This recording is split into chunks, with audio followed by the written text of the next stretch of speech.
So I forgot something to add in reference to that discussion about Phillip Omstead. So, knowing what my daughter was going through, he said he wanted to see a movie. So we went to a matinee of a movie. What was it? It was, I don't remember what it was called, but was it Suicide Girls or something? It was. It's about a group of females in a mental health institution. I think it was Suicide Girls.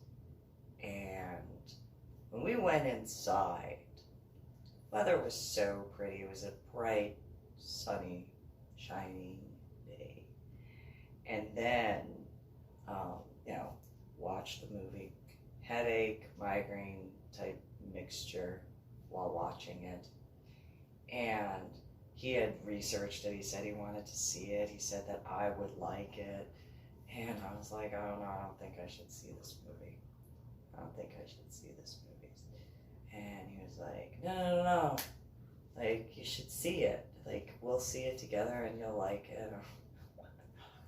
Those who have seen that movie, knowing my daughter was already in and out of acute care facilities, and at that point in time, about to go to, it was after the Fort Worth Zoo. All I'm going to say is that upon leaving that theater, when walking outside, I was just, I couldn't get out of that theater quick enough, and was stomping to my car. And it started drizzling and raining. And whether you believe certain things or not. And so he runs up to me. He's like, what's wrong?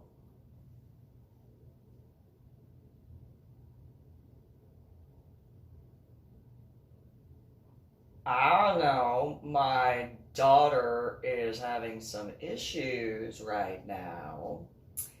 And you thought it would be fun to see that movie, knowing what I'm dealing with in reference to my daughter. I mean, still making sure my son is okay, but I mean, what did you think my response was going to be? And he was like, oh, I just thought it'd be a fun prank.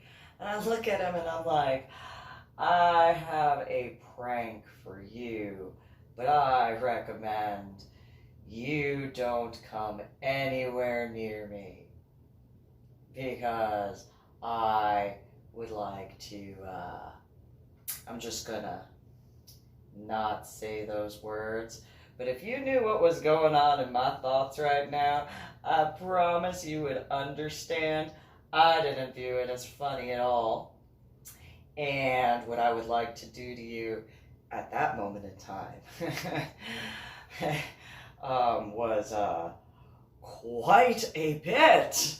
And then later, what I also forgot was when I was in Montana in 2018, 2018, I was in the rental car, whichever one, I can't remember. I was on my way to check into the Great Falls Hotel that I usually stayed at, the Ponderosa.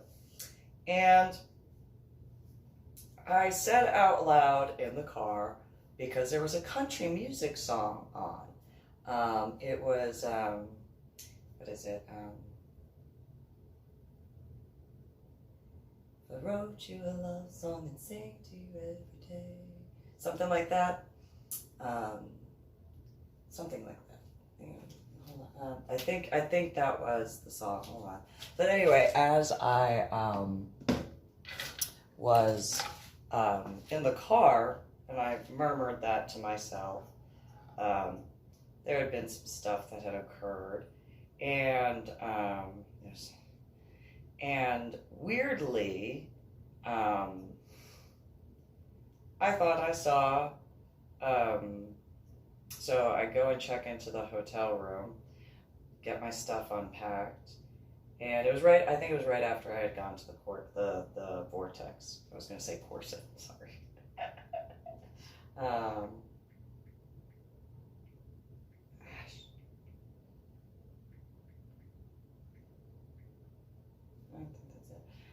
But I had, it's funny for a Georgia line. Anyway, the Florida Georgia Line song. I wrote you a love song apparently.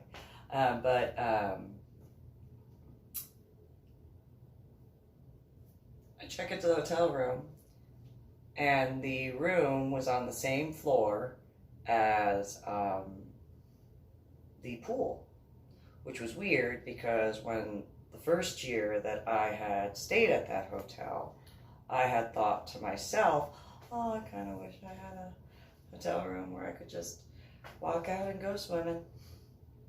But I don't feel like carrying everything and then going down and go swimming. And then there was like that hailstorm after a few different things. But anyway, and it cracked the window. Anyway, so ironically, kind of looked like the picture frame from one of my Medal of Honor recipient art pieces after the issues at the lodge at Madrona Apartment Complex. So, and there's that picture with the orb in the sky that I saw that I wanted to take a picture of, and that is what it is. Anyway, so I said that in the car. I admit I said it out loud. I knew nobody was in the car with me.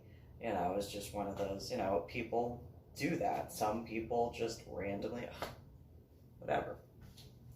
So, as I'm in the hotel room, I hear somebody playing a guitar with their back faced to me when I looked out the window. And it looked kind of like Phillip Omstead. I went to go open the door, and thankfully, if hypothetically that was Phillip Omstead, because he did play the guitar, hypothetically speaking, if that was Phillip Omstead, he should really be thanking the maintenance crew that prevented that from occurring. Because it would not have been a happy reunion at all. Like, it would not have been like, oh, what are you doing here? It would have been really bad. It would have been really bad. So, yeah, but I forgot that. And then I forgot about, so there were these pictures that were done, not just with Sam Lewis, but when at the sanctuary, and I was flogging Phillip Omstead with the custom-made floggers that I had ordered from a small business they might be much bigger now, but in Houston, and the falls were 9 inches each, black and white buffalo hide glued together, rotating between a diagonal cut as well as a pyramid cut. And I think each piece, I was like, yeah, between 6 or 9 ounces per fall, not in combination, like individual. And it was great. That was my favorite set. Like, I don't remember the name of the company. I know PayPal would know the name of that company. But yeah, like those were like the only ones that I felt comfortable enough to use in a way that I didn't have to worry, but I didn't also get to use them in a full swing. Pun intended. Because I had a few custom toy designs. I had requested a set of paddles to be made, and one of them was ball. I originally said, could you put ball bearings in the one side? And the guy was like, yeah, no. It's like, oh, what about furniture tack? Well, he brought up furniture tacks. I'm like, oh yes, like you can put them in and then like put a screw through the center. And he was like, no. Why not? And he was like, because they're sharp and pointy on the other side. Yeah. So, the dominant sadist. He was like, yeah, no, I can turn him around. Have the smooth side. Oh, I guess. I mean, I can still, do what I need to do, but I guess. Fine. And then the other side was wood, and my colors black and white. And then the other paddle that same guy made, sandpaper on one side and bunny fur on the other. Because, that's if there was like a 4-sided version of that, I had the, and I could, and depending on it. Anyway, but yeah, anyway, so using the flogger on Phillip Omstead or Donnie Darko or whatever on FetLife, swinging it and stuff like that. And I had pictures on my laptop. My biological mother took care of, like, she would do the update stuff for the computer techie stuff, which might be why I had to take it in so many times and then never get it back from Geek Squad. One of the reasons. Anyway, so she had asked me one day, she goes, what are these? I'm like, they're pictures. What about them? And she was like, are you doing that? And I'm like, yeah. Like, do you recognize my hair? Do you see this tattoo and at that time this one? As well as that? This part?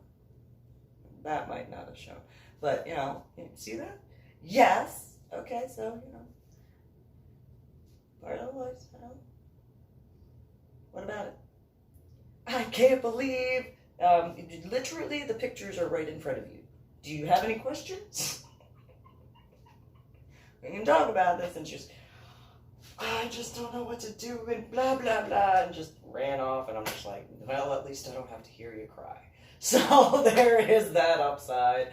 So have fun with that drama and stuff like that. Because there are some people who very much understand why it's like, oh, you want to go cry and you're going to go cry over there. Fantastic, Anna. I don't have to hear that. Wonderful. Yes. Thank you. So, in reference to a different aspect where in 2012, my biological mother calls me, uses my first name, my middle name, my maiden last name, as well as my legal last name. And I was just like, I don't know why, but my tummy hurts and I feel weird. So I forgot, like, this is the feeling that I got. I got my keys, my purse, and I was out the door. I forgot to grab a pack of cigarettes, and I did not care. And got to their house. I was in the convertible spider clips, and they were my biological parents at the door, and it's like, oh, hi. What's going on? Get in the house. Oh, man. Ooh. I don't know. Okay, and so I get in the house. They moved the dining room table, like, against the window, and, like, all the chairs were against, like, the table, And then there was one singular chair. They grabbed the lamp and put the lamp over the chair. They moved the couches into the dining room area. I was just like, what is this? And then, sit down, we have questions for you. Now, mind you, the pictures Anna saw was in 2010. I had already done multiple modeling pictures. I had my Facebook page as well. So, like, her claiming she didn't know that I did, no. And no. And no. And so, she gets in my face and she's like, you're a home wrecker, you're this, you're that, you're this, you're that. And I'm like, what? I haven't wrecked anybody's house. I haven't, I did, that was literally, and then she's like, no, we got this, answering machine message, because my biological parents still had an answering machine, like, with a tape.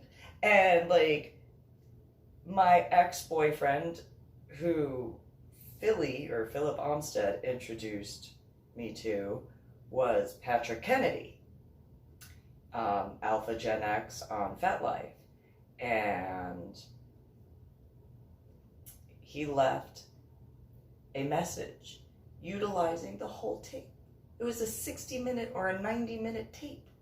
Used the whole tape talking about everything I supposedly did, which I didn't do. Like, I mean, some of it, but not the homewrecker thing, not the slut thing, not the whore thing, not, like, all these different things. It's like, no. And so I'm sitting there, and she's in my face, and she's just bop, bop, bop, bop, bop, bop, bop, bop. And I'm like, what just happened? Like, where did this come? Like, I don't understand what's going on. Like, what do you mean? Like, I don't know why he contacted you. There's no reason for him to. It sounds like an excuse. Like, he messed up the whole thing. Like, we didn't even talk about how that relationship ended, and you're going to take his side?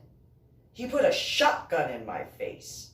And my mother biologically says, I don't care what he did to you. Oh, so you're still siding with my dead ex-husband, even though, I'm not actually married to Patrick, never was going to marry him ever. And you're going to choose that? Oh, fantastic. Okay. And you wonder why. But on a funnier, happier note, ish, Mike, at some point, the whole time he's standing against the wall and he's doing the, it's like, really? No, not gonna help me? No? Okay. I don't know what it is. No. And Anna continues just, rah, rah, rah, rah. Then she looks over at Mike and goes, your turn. I'm done. And she walks off, and I'm like, wait, what? What is this tag team stuff? And then Mike comes up to me and he goes, so, got a question for you. Like, after what I just dealt with. And so he goes, I want you to understand something. And I'm like, all right, what's that? Like, and he goes, so I've been to Denmark. And I was like, oh, okay. All right. I wish I could have like a 360 view of that, because those who know Mike understand why I would not be the only person who would want to have seen him doing this. And just, what? I did everything I could not to giggle, because it was just that type of situation. And so, he's like, so I've been to Denmark. Okay. I don't know what that has to do with this. And then he goes, I've been to the red light district. And I'm like, oh, I understand that. All right, so what about it? And he's like, I got one question. And I got one question for you.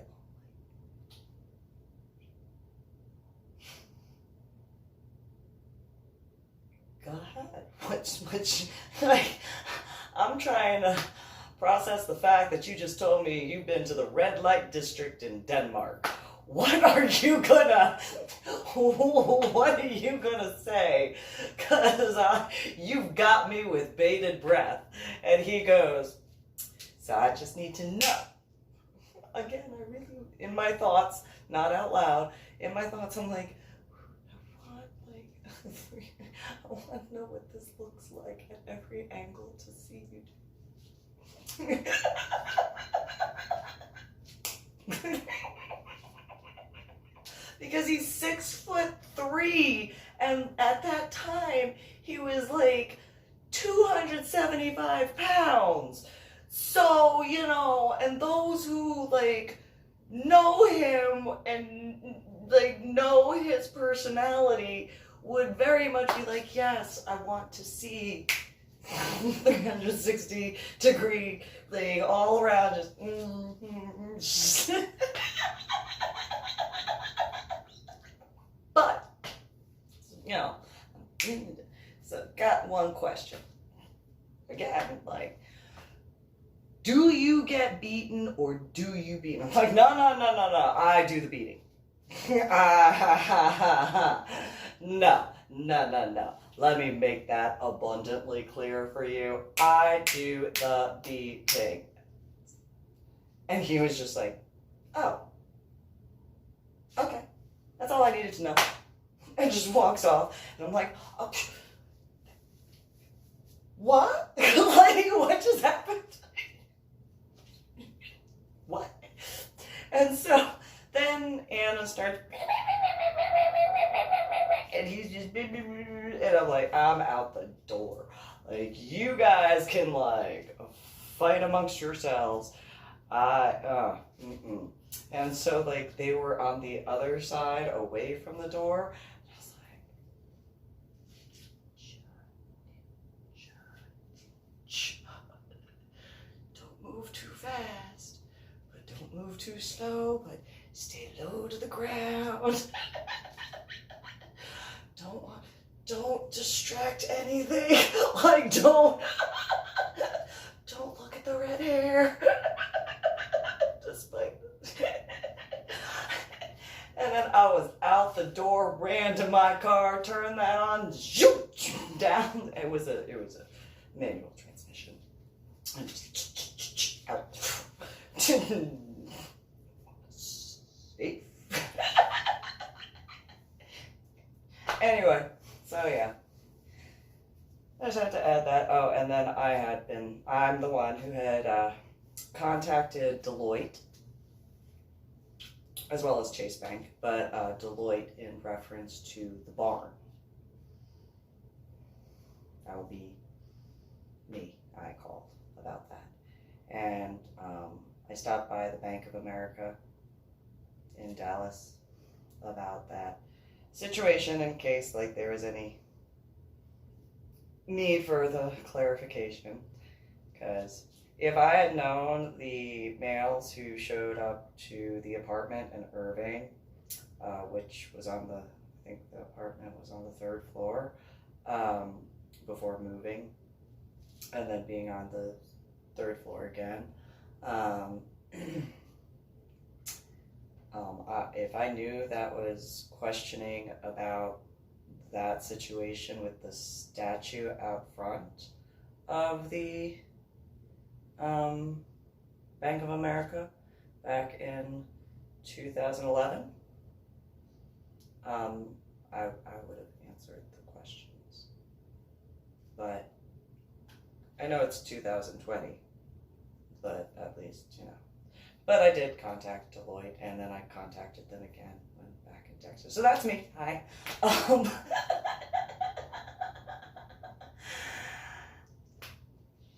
So yeah, I was the one because it just seemed like a safety precaution. And for those photos in the scene, it was before he had put the shotgun in my face. So, it wasn't a bitter ex-girlfriend sort of thing. Those who work for and know what Deloitte does probably understand that safety precaution. That was just true. So anyway,